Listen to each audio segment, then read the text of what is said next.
So, you and your best friend squad decide that you want to play some Dungeons and Dragons, and you're the buffoon who doesn't know how to make a character.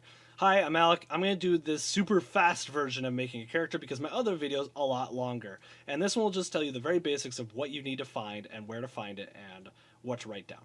Okay, so the two resources you'll need is the player's handbook and a form-fillable character sheet or a paper character sheet. Normally it would be blank, but I already made my character. This is the fast version here.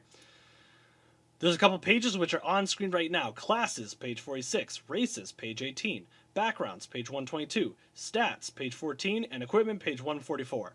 Those will probably be the pages you'll need. Spellcasters, you'll also need page around 211 or 202, something like that. Let's go. So, we go to page 46. We find classes. There's a nice big list. We are going to choose one, and then this time I chose Fighter. Okay, so I'm going to scroll down until I get to Fighters. Okay, I found fighters, so I'm going to write on my character sheet that I am a fighter, level 1. Boom. Then I'm going to scroll down, and you can see there's a nice table that tells us what features we'll be getting, so that way we can anticipate. We also get proficiency bonus of 2, so you'll write that on your sheet, proficiency bonus 2.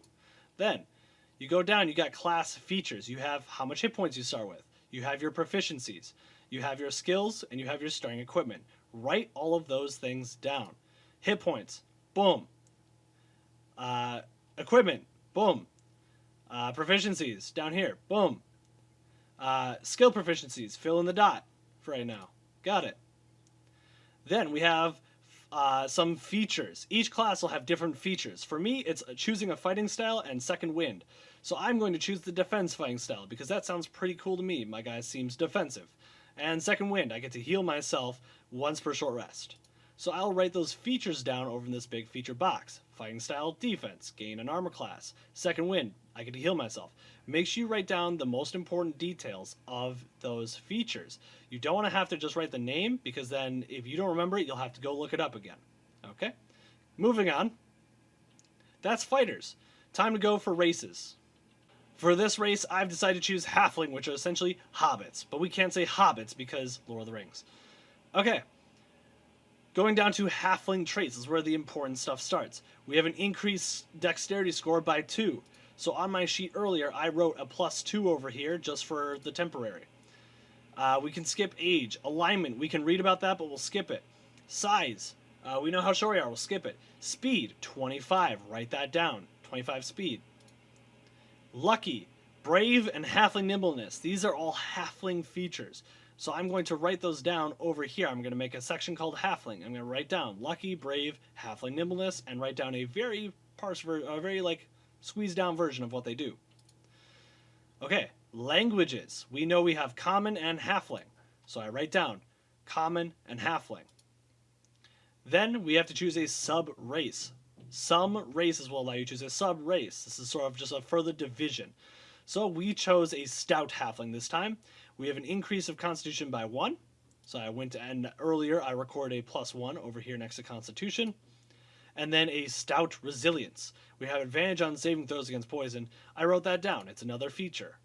Right there. Okay? Alright, that is races. Let's jump to backgrounds. Okay, the background section begins with a lot of stuff that we don't currently need. Like height, weight, names, alignment. I guess alignment's kind of important, but not really. If you read through these, decide which one you think fits your character the best. I chose neutral good. Moving on. Okay, we get finally to backgrounds. This is actually on page like 125, 126. The actual backgrounds are basically who your character was before they became this adventurer, before they went on this adventure. What kind of job did they have? So reading through, there are a bunch of them. I think there's like 20. I think. Looking through these backgrounds, I decided that Guild Artisan was the one for me. Look at this man. He's beautiful. We'll take Guild Artisan. Each background will give you skill proficiencies, tool proficiencies, language, and equipment, and a special feature. Okay? So I'm going to record all these down. Skill proficiencies, check and check. I wrote down my carpenter tool proficiency down here. We go back. Languages, I get to choose one, and equipment, I get some tools, some gold, and some other semi-important, not important things. So I wrote down I've got some clothes, I've got learn from the guild, 15 gold, and I forget the last one. Artisan tools, I have carpenter tools, obviously. I'm a carpenter, look at this man. Okay, then I get my special feature, guild membership. It's usually a big paragraph, but it has a kind of interesting feature and usually has to do with how your character will interact with the world. For me, I get, oop, there we are. I get guild artisan guild member. I get food and lodging and patrons and allies when I find guilds, especially carpenter guilds or other carpenters. But I have to pay 5 gold a month to the guild in order to maintain my membership. Now the page on stats is on about page 14. It's way back at the beginning in how to make a character, which is a very helpful section.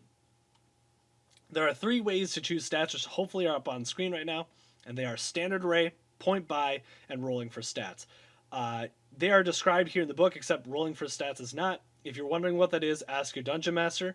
It's usually roll 46, drop the lowest, do that 6 times. Okay, I decided to go with the standard array because it is easiest. I get a 15, 14, 13, 12, 10, and 8, and I can put those in any of my stats. So I did. I put my 15 in strength, I put my 14 in dexterity, my 13 in constitution, my 10 in intelligence, my 12 in wisdom, and my 8 in charisma. Now remember, because I am a stout halfling, I get an extra +2 to dexterity and an extra +1 to constitution. That raised the 16 up to, or the 14 up to 16 and the 13 up to 14. Hopefully that math all works out. Then we go here to ability scores and modifiers. You need to look at these numbers and then put in the correct modifier for wherever the score is. Essentially, every even number after 10, you get an extra +1. So my 10 is at 0, my 12 is at 1, my 14 and my 15, because 15 is not even, are 2, and my dexterity is 3. My charisma is a -1. Those are my stats. Then I take those stats and I put them into the saving throws and skills. The dots I filled in from those different skill proficiencies from my class and my background, I get to add my proficiency bonus, an extra +2 to it. So for example, my animal handling skill is normally a 1 because it's a 1 for wisdom, wisdom. But I get an extra +2 from proficiency bonus, now it's 3. So you can fill those in yourself. It shouldn't be too hard. It's basic math. Come on, you can do it. I believe in you.